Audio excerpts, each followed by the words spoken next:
Yung tananim ko dito guys ay mga gulay. Andito yung mga kulitis, tumubo na siya maliliit. Tapos naglagay sila ng mga talbos ng kamote para madaling gulayin.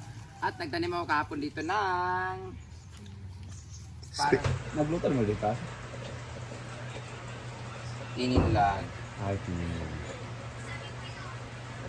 Nagluto pala dito ng tinilang.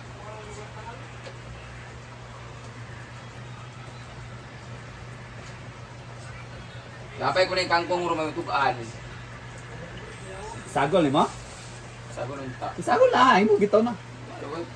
Walay gasol kan. Ano kailangan na? Kailangan kasi ng daon-daon yan. Pag greenish. Greenish. Ay, greenish. Greenery. Green pole. Green grass of hop.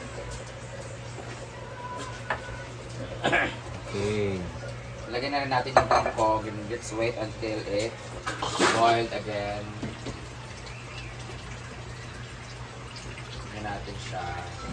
Then, pag tumulo na konti, ready to eat na. Sarap din yung crunchy-crunchy. Parang siyang adobo na may pagkanilaga na ba eh. Pagkasiniga.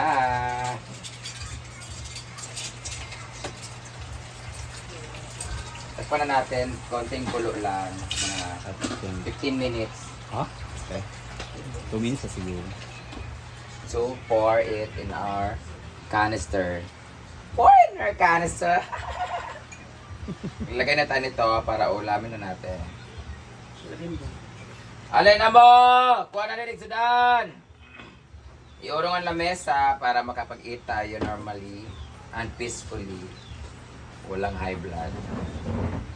So, the ingredient of this one is pork, syempre cabbage, and kangkong. At syempre pampalasa, ginisa muna siya sa ating mantika na may kasamang sinotain na sibuyas at bawang. Syempre huwag kalimutan ng luya. Naglagay din ng may tanglad ba ito, Ford? Syempre may dalawang tanglad para yung aromatherapy ay mangibabaw. And then, pag nagisa na yung karne, ilalagay mo na yung tubig. Ilagay mo siya ng mas marami pang toyo at suka. So inadobo mo talaga siya basically. Sabawan mo lang siya. After that, kumulo na siya, ready to eat na. So let's eat na. Kao na mga yawa!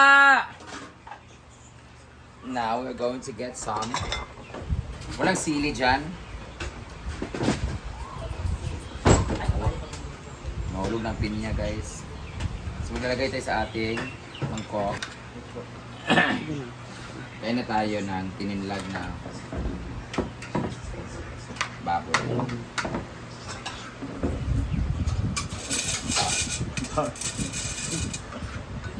Itadakimasu. Dali ka susul ga. Tayo ka susul. Hamza to. Kanya? Puntahan natin yung lupa ni Madam na binili. Let's go. 1 hectare, dari dam na? Bagong gagawin na pickleball court. Ha?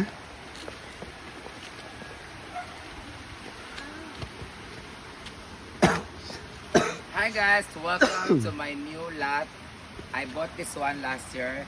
It's 1 hectare na lupa. Sa, Wala pa kami dati. Ang ginawa naman dito, tanim kami ng kalabasa. Kaso inanod ng baha. so gawin natin itong pickleball court. Patay na tayo ng court. Court na. Yung lupa ko mula dito. Ayan, dulo na. Oh, ayan oh. Actually, binili ko to siya last year dahil emergency. Pero, sabi ng kasulatan, for 5 years ko lang daw siya, ano, parang sanla lang siya ba for 5 years. Tapos, within 5 years, sa akin na siya kung hindi matutugros. Pero nag-contest yung ano, yung anak na tutubusin nila to no matter what. So nabayaran nila yung interest kung ayaw nilang kung halimbawa more than 5 years na tapos di pa na natutubos na dapat sa kasulatan akin na to. Ayaw kasi nila kasi lupa talaga dito ng nanay nila kabili na. Wala akong problema, hindi ako nakikipag-away pagdating sa lupa. Bayaran nila ako ng buo na binayad ko dito tapos dapat meron silang interest doon sa tagal na hindi nila lokaton, no? So, yung lupa na to, binili ko last year, wala pang nalalagay dito. Pero congratulations kasi may bago na tayong apartment. May bago na akong apartment sa lupa na tinitira ko. Ito na. Ito yung mga tenant ko. Si Corazon. Ilang windows din yung aking ilang windows ng aking apartment. 1, 2, 3, 4. Meron na akong tatabantay dito. Window yan. Ano si Manitulog ko? Ito yung may meron mga dito. Bindo nito na. Manok na aking nakinabang sa aking lupa. Actually, yung ulam namin kagabi ay manok. Kinatay nila kasi nagluya. Sumunod sa mga apartment dito, ganyan dito. Welcome to Hacienda de Brenda. Brenda's Hacienda. Oh. Tingnan mo, ang dami kung ano ito. 1, 2, 3, 4, 5, 6, 7, 8. Siya, 8 na apartments ang aking naipatayo dito sa lupa ko. Ayan, ang dami kong tayo. Hindi ko naman napakinabangan. Ang manok ko lang napakinabangan ko kasi inuulam namin Bisaya. Ayan, sinidodong ko. Yan yung, ito yung ko, land boy. Caretaker. Ang ganda din kasing lupa eh. Lalagyan natin ito ng pickleball. 3 ang malalagay dito. 1, 2, 3. Mag-barbecue ka? Ha? Ay, star? Pagin mo sa star. Christmas tree. Bossing. Bati dia. Ano lagi star? Yun lang. Dati lagi. Taniman natin ito ng lagi lubya. So ngayon, lipat naman tayo dun sa kabilang lupa na nabili ko. Kasi ang yaman-yaman ko. 2 yung lupa na nabili ko. Punta na, bukod sa lupa, may nabili din ako bahay at lupa doon sa kabila. Mayaman talaga ako. So that would be all guys. Daghang salamat sa pananaw sa vlog ni Britney. Ayan.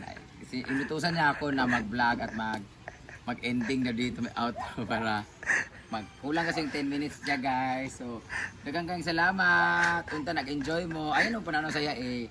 And follow niyo na lang siya and subscribe. Daghang salamat. Dugay pa. So balik muna kami doon kasi magkakain muna kami ng okra at saka itlog. Lagi na. So tapos na mag-update si Madam sa mga lupa na binili niya. So kakain na.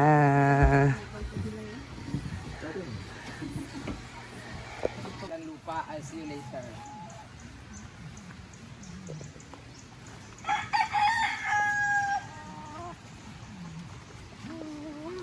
Bindo nito na manok.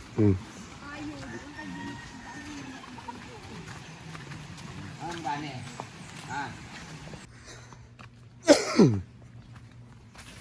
Ilan durian ha? Good luck talaga dito. So guys, dito naman tayo sa aking pangalawang lupa na investment. So ang mga tininim ko naman dito ay mga prutas pero may dati na siya mga tanim na mga prutas. This is half hectares. Mayaman nga ako, half hectares. Ito may tinanim dito na durian. Ayan, 2 durian para pag nalubo na dito, hulugan ka agad. So meron tayong makupa, 2, meron din mangga, tsaka rambutan. Pero hindi sa akin yan. Kay Auntie Merlin sila nagtanim nito. Meron tayong miracle fruit. Yan. Ito yung mga dito ako pinasuhan ng PCE. Pagputol ng niyog. May rambutan, itubo rin mo. Yan yung tinanim. Yan yung fish pan namin. Yan. Ito naman, like rito, mga aso. Yung tinanim ko dito guys ay mga gulay. Andito yung mga kulitis, tumubo na siya maliliit. Tapos naglagay sila ng mga talbos ng kamote para madaling gulayin. At nagtanim ako kahapon dito ng asparagus. Asparagus. Yung tinanim ko. Taran! Purple asparagus. Meron din kaming green asparagus. So, sana tumubo siya. O meron pa palang tira dito. Ayan. Sana tumubo. Tutubo kaya to. Ay! Ay! Walang linis-linis to dito guys. Pero tinakbakan namin to ng lupa dito dati. Hoy, hawak mo dairo. Bastos mo ha. Ang-iit nga.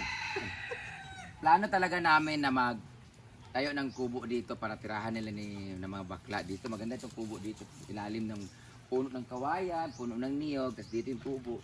Ayan, tapos may fish pan dyan, tapos dito sila magluto-luto, tapos yung fish pan, ganyan-ganyan. Hindi natuloy kasi nga na-wanted ako sa CICC nagpapag-promote ng sugal. So tinigil ko na pag-promote ng sugal, so wala na rin akong pera. Nakulang na yung pera ko. So ngayon, balik na tayo sa titiis na naman. So, ito na yung lupa ko na half hectares. Oh.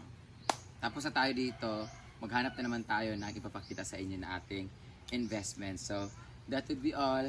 Tara na mga aso. Muna lang natin kulungan sa mga aso diri. Ay, di ba? Bangga man.